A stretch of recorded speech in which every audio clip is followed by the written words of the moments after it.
was just reading my new book that I got the other day. Oh, it's Jurassic Park by Michael Crichton. Have you read it? You've seen the movies? Yeah, I love Jurassic Park. Well, how can I help you today?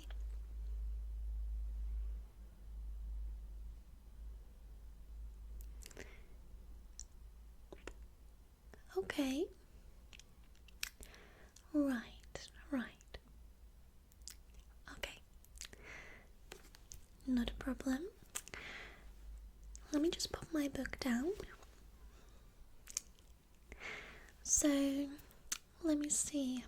You are looking to get some books, but you aren't sure what you want. I know there's so many amazing and incredible books that we have here. Don't worry, I'm sure we will find you some classics. Yeah. Okay, let me have a look around.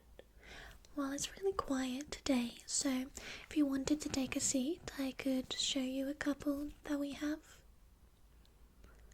Yeah? Okay. Yeah, take a seat. And I will just have a look at what I've got near me. These are normally our most popular. Yeah, I'll tell you a little bit about them. And then if you still aren't happy, you can have a little wonder yourself. How does that sound? Great. Well, okay. So, let me see which book I've got first. Oh, this one would work. This one. So, this is one of our newish books. I think this one was published maybe 2020. Yes, 2020. And this is Little White Lies by Philippa East. So it says, sometimes the smallest lies are the most devastating. So this is obviously about trust and lies, and I haven't actually read this one yet, but it's definitely on my reading list. Yeah. So it says at the front, terrifically engaging, breathtaking suspense. And I'll read the back to you. Addictive and incredibly tense. I couldn't put it down. Do you trust me? Anne White only looked away for a second, but that's all it took to lose the sight of her young daughter. But 7 years later, Abigail is found, and as Anne struggles to connect with her teenage daughter, she begins to question how much Abigail remembers about the day she disappeared. It's a heart-thumping, racing thriller. There's actually a similar film like this, kind of, when the parents lost sight. But I think this is actually really interesting to see what happened and how the daughter, like what they remember. So this is probably going to be a good read if you're interested in thrillers.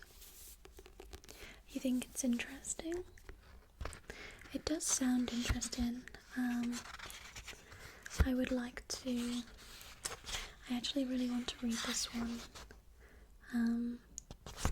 Yeah, I'm definitely gonna read this one next. But It's been quite a popular one at the moment. How do you feel about this one? Okay, that's fine, don't worry. I'll pop it in this pile, and then if you change your mind or anything, that's okay. Alright, so next up, okay, we'll do something kind of similar. So we have here The Forgotten Child.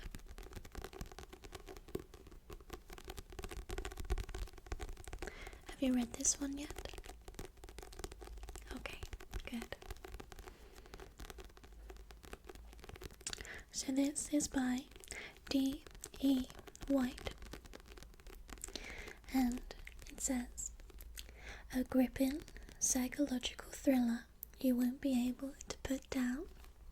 So again, this is a thriller. My favourite books are actually thrillers. Yeah. Do you like thrillers? Sometimes. Okay, well, I've got some here that aren't thrillers, so don't worry. I will read you the back. Yeah, just in case. Okay, so it says, 11 years ago, Holly's brother disappeared and his girlfriend was killed. Holly has tried her best to forget the traumatic events of her past, turning her back on her crime boss father and making a new life for herself and her son away from the Seafood estate. But when she's involved in a car accident and regains consciousness to find a strange child on the back seat, she's drawn back into everything she's been trying to escape from. Who is the child and where did he come from? Already struggling to deal with her violent ex-husband, Holly now finds herself haunted by long-buried secrets too. She has spent years trying to get away from the estate, but someone will stop at nothing to get her to return. As events that began 11 years ago come to a head, Holly is forced once again to fight for her life and her son's.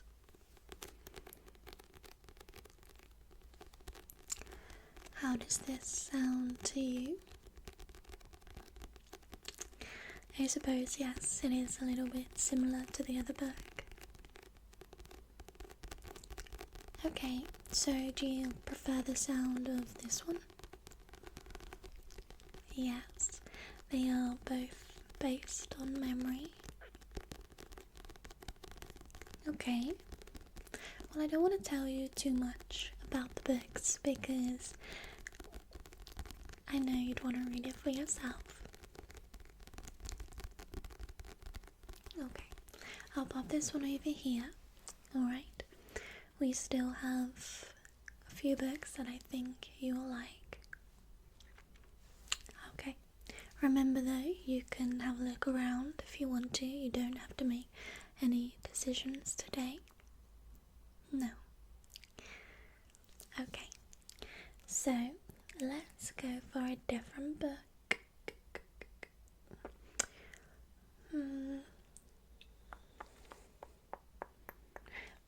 How about we go for this one here?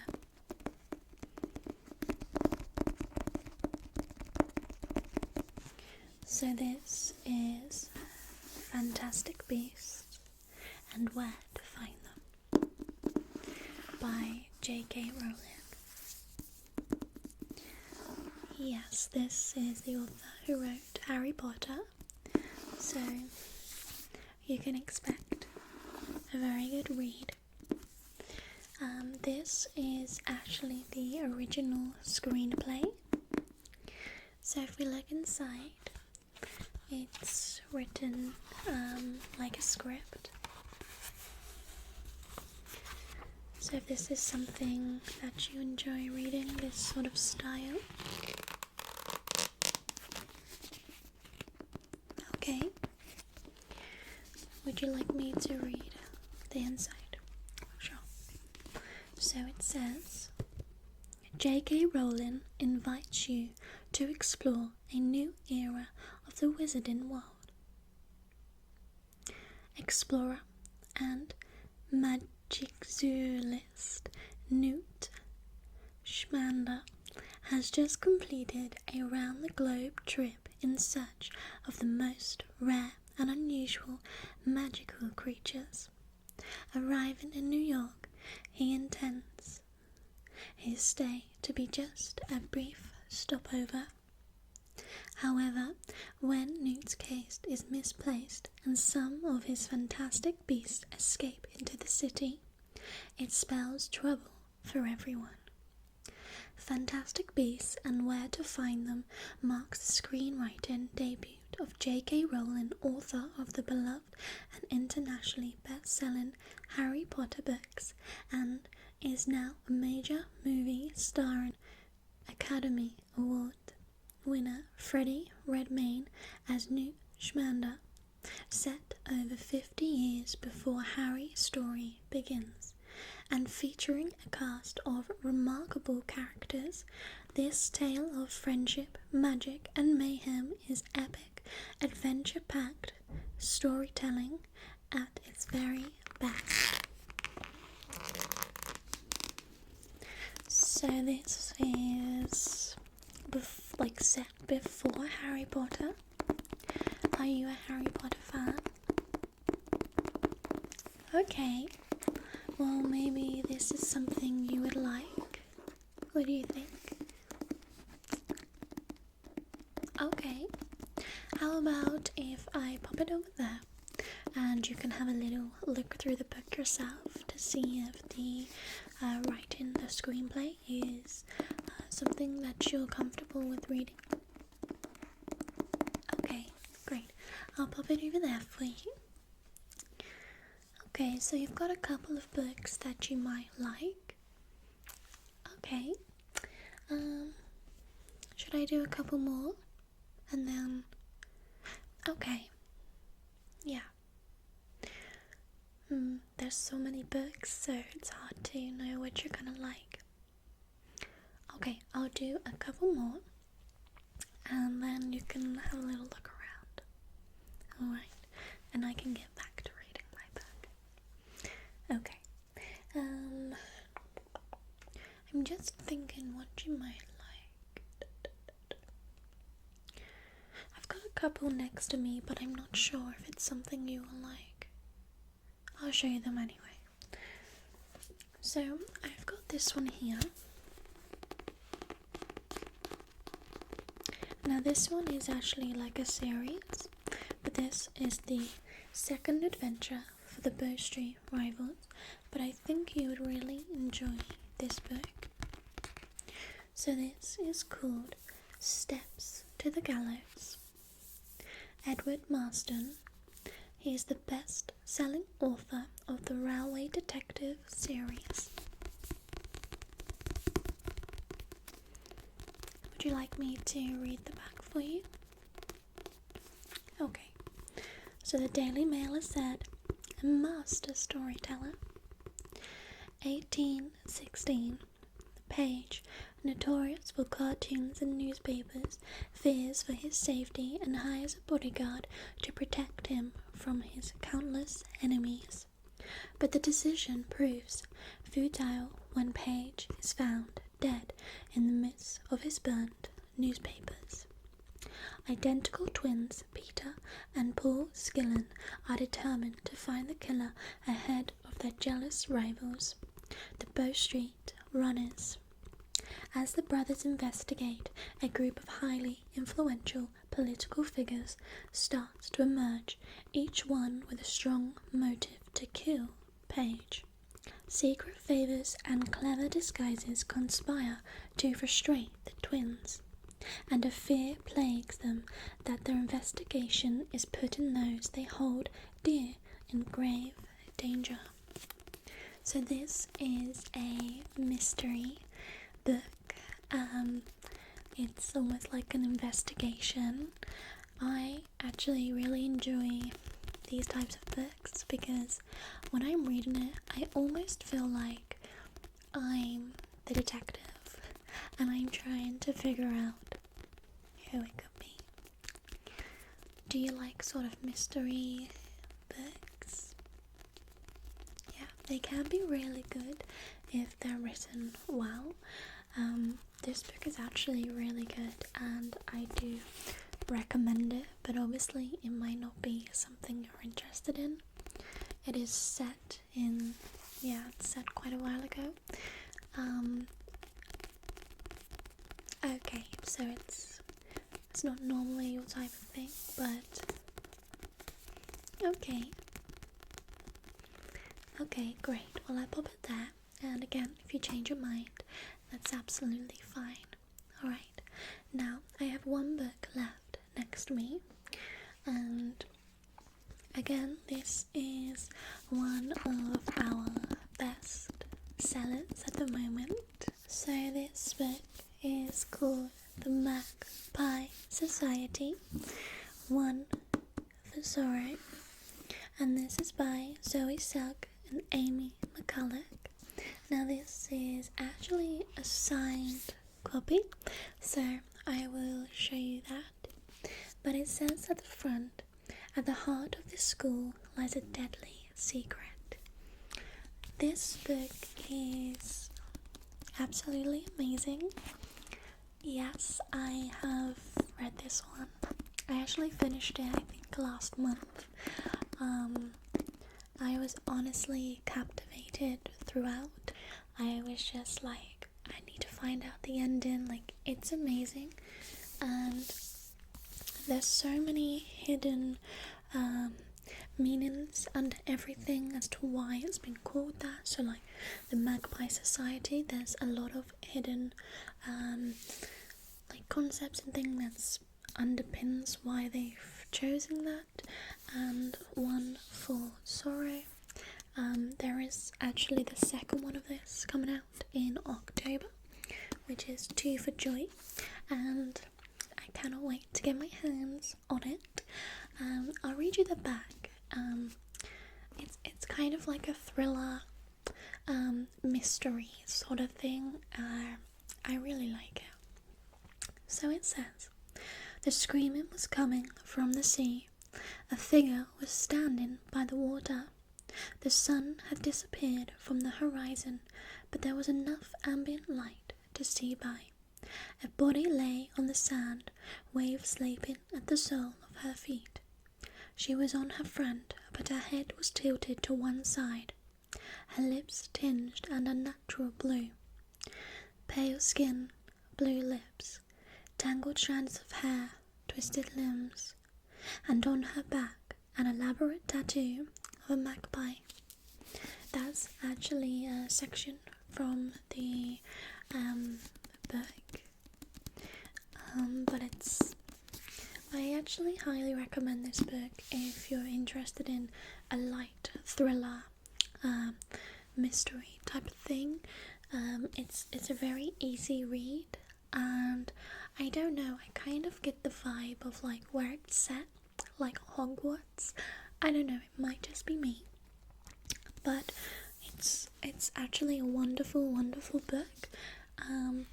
So it says on the inside, "A student found dead on the beach. A web of unanswered questions. Someone poised to strike again. To new student Aubrey Wagner, Lumen Hall is a mystery. The students scuttle around the echoing halls like they're afraid of something. Her new roommate Ivy is acting strangely. And what's with the school's weird obsession with magpies?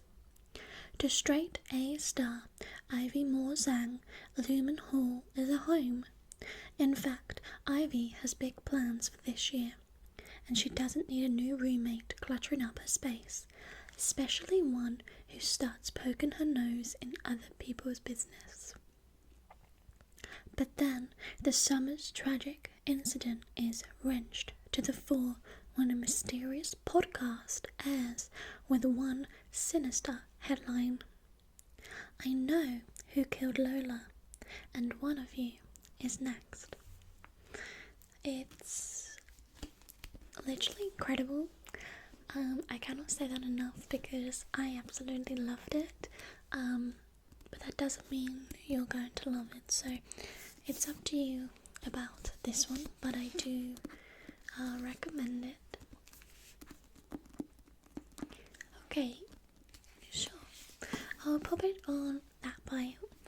Okay, and if that is something that you want, feel free to have a little look inside the books. Have a little read if you want to. But if you change your mind and they're not right for you, feel free to have a look around. We have a lot of books here, and we're here all day, so you're welcome to just stay. Okay? Okay. Great. Well, if you need a hand with anything, I will be right here. Feel free to come back to me. Okay? Great. Well, thank you so much. And you're free to have a little look around. I think what you're after would be in that section over there. Okay. Okay. Great. You're welcome. Thank you for staying with me and listen to me talk and talk and talk. Oh, you liked it?